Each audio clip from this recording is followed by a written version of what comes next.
बहू पिंकी को गप्पे मारने की बहुत आदत थी। वो जब भी किसी के बारे में बातें करती तो बड़े बड़े गप्पे फेंका करती। आसपास के सब लोगों को पता था कि पिंकी बहुत बड़ी गपोड़ीबाज है। लोग उसकी बात पर विश्वास नहीं किया करते थे, लेकिन हाँ, उसकी बातें सुन सुनकर हंसते बहुत थे। अरे बहू, पड़ोस वाली शर्मा जी है ना, उनकी बेटी का जन्मदिन है, तुम भी चली जाना। ठीक है मम्मी जी, ये तो बता दो गिफ्ट में लेकर क्या जाना है? अरे लेकर क्या जाना है, 250 का लिफाफा दे देना, बस काफी है। अरे मम्मी जी, अच्छा लगेगा क्या? पड़ोसी है हमारे, हमें कुछ बड़ा लेकर जाना चाहिए। अरे बहू, इतना काफी है। जानती हैं आप, मेरे मायके में जब पड़ोस में किसी की बर्थडे होती थी ना, तो मम्मी कुछ ना कुछ गोल्ड का ही देकर भेजती थी। पड़ोसी के बर्थडे में सोना? कैसी बातें करती हो। और नहीं तो क्या, आपकी तरह थोड़ी ना लिफाफा पकड़ा दिया। पिंकी शर्मा जी की बेटी के जन्मदिन में चली जाती है। अरे आज तो बड़ी सुंदर लग रही हो साड़ी में। जी मैं तो लहंगा पहनकर आने वाली थी, मम्मी जी नहीं मानी।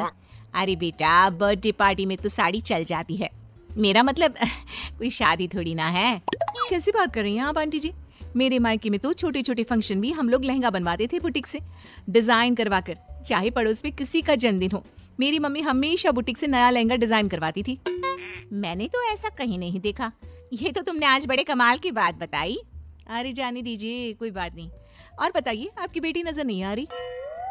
अरे भाभी, मैं यहाँ हूँ, ये देखिए मेरा ड्रेस कैसा लग रहा है। ठीक ही है, मतलब बर्थडे के हिसाब से थोड़ा हल्का है ना।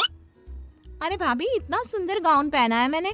मैं ना शादी से पहले अपने बर्थडे पर हमेशा जरी वाला लहंगा पहना करती थी, यही मैं तुम्हारी मम्मी को भी बता रही थी। इसके बाद केक काटने का प्रोग्राम शुरू होता है। सब लोग इकट्ठे हो जाते हैं। शर्मा जी की बेटी का केक देखकर पिंकी से रहा नहीं जाता। उसके अंदर का गपोड़ी बाज बाहर निकल कर आ जाता है। अरे इतना छोटा सा केक! अरे बेटा, मेहमानों के हिसाब से ही है, जितने लोग इतना बड़ा केक। आंटी जी, कम से कम 4 या 5 मंजिल वाला केक तो बनाना चाहिए था। आपकी बेटी का बर्थडे रोज रोज थोड़ी ना आता है। मेरे बर्थडे पर हमेशा पापा 4 केक बनवाते थे, सारे केक 4-4 मंजिल के होते थे। वहां पर सारे लोग उमा जी के मोहल्ले के ही थे और वो पिंकी के गप्पे मारने की आदत से अच्छी तरह वाकिफ थे, इसलिए सब लोग उसकी बात सुनकर हंसने लगे, लेकिन किसी ने पिंकी से कुछ नहीं कहा। एक दिन सुबह सुबह पिंकी ने अपनी सास से कहा, मम्मी जी, मेरे मम्मी पापा मुझसे मिलने के लिए यहाँ आ रहे हैं। अरे वाह, ये तो बहुत अच्छी बात है, उनके आने की तैयारी करो, अच्छा अच्छा खाना बनाओ। वैसे कब तक आएंगे? मम्मी जी फ्लाइट से आ रहे हैं, कल शाम को 4 बजे की फ्लाइट है। फ्लाइट? लेकिन बेटा, तेरा मायका तो यहाँ से 2 घंटे की दूरी पर है, तेरे मम्मी पापा फ्लाइट से कब से आने लगे? अरे मम्मी जी, आपको पता नहीं है, मेरे मम्मी पापा ना आधे घंटे की दूरी के लिए भी फ्लाइट का टिकट बुक करवाती है। अरे गप्पे थोड़े कम मारा करो बहू, कोई फ्लाइट से तब आएगा ना जब यहाँ पर एयरपोर्ट होगा। तुम्हारी मम्मी क्या उड़कर आएगी घर में? अरे हाँ मम्मी जी, मैं तो भूल ही गई थी। वो क्या ना, मेरे मम्मी पापा हमेशा फ्लाइट से ही ट्रैवल करते हैं, तो मेरे दिमाग से ही निकल गया था। अगले दिन पिंकी के मम्मी और पापा पिंकी से मिलने के लिए उसके घर आते हैं। आइए आइए जी, आपका बहुत बहुत स्वागत है। और समदन जी, हमारी बेटे की कोई शिकायत तो नहीं ना? ठीक से संभाल लिया है ना आपका घर? अरे मेरी बहू बहुत समझदार है, घर का काम बहुत अच्छे तरीके से करती है, बस थोड़ा ज्यादा बोलने की आदत है उसे, आपको परेशान करती होगी ना। बात तो आपकी सही है, उसकी थोड़ा ज्यादा नहीं बहुत ज्यादा बोलने की आदत है। लेकिन कोई बात नहीं, आपकी बेटी दिल की बहुत अच्छी है, बस थोड़ा बोलती ही तो ज्यादा है। पिंकी बेटा, इधर आओ, देखो तुम्हारे मम्मी पापा आए हैं, तुमने इनके लिए खाना तो बना लिया ना? वो क्या है ना मम्मी जी, आपसे एक बात कहनी थी। हाँ हाँ बोलो बहू, क्या बात है, डरने की कोई जरूरत नहीं। वो मम्मी जी, मैंने सोचा मम्मी पापा आए हैं तो खाना बाहर से मंगवा लेती हूँ। अरे कोई बात नहीं बेटा, वैसे भी तुम किचन में काम करने लग जाती तो अपने मम्मी पापा से बात कब करती।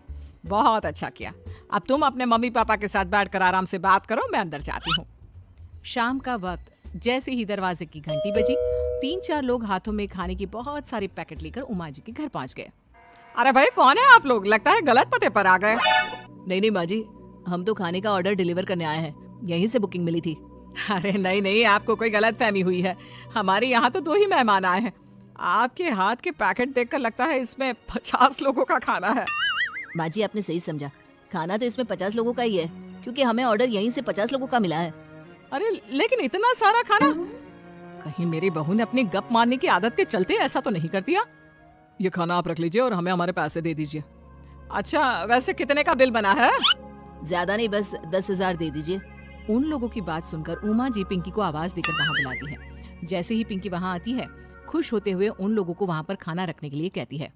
अरे इतना सारा खाना क्यों मंगवाया बहू? अरे मम्मी जी, मैंने आपको बताया तो था, मम्मी पापा आए हैं तो मैं खाना बाहर से मंगवा रही हूँ। ये बात सही है बेटा, लेकिन 2 लोगों के लिए 50 लोगों का खाना? अरे मम्मी जी, कुछ कम पड़ जाए तो अच्छा थोड़ी ना लगता है, और मेरे मायके में तो ऐसा ही होता है, एक्स्ट्रा खाना मंगवाते हैं हम लोग। तभी पिंकी के मम्मी और पापा वहाँ पर आते हैं। अरे बेटा, एक्स्ट्रा खाना मंगवाने का मतलब ये थोड़ी ना होता है कि 2 लोगों के खाने के लिए 50 लोगों का खाना मंगवा लो। और बेटा, तुम्हारी गप मारने की आदत के चलते 10,000 का बिल आया है। तुम्हें नहीं लगता ये गलत है? देखो बहू, बढ़ा चढ़ाकर बातें करना अपनी जगह, लेकिन इतनी बड़ी बड़ी फेंकना भी गलत है ना। पहली बात तो इतने सारे पैसे लगे, और दूसरी बात खाना वेस्ट होगा। आप लोग ठीक कहते हैं, मैं आज के बाद अपनी इस आदत को कंट्रोल करने की कोशिश करूंगी और अब से गप थोड़ी कम मारा करूंगी। पिंकी की बात सुनकर सब लोग हंसने लगे।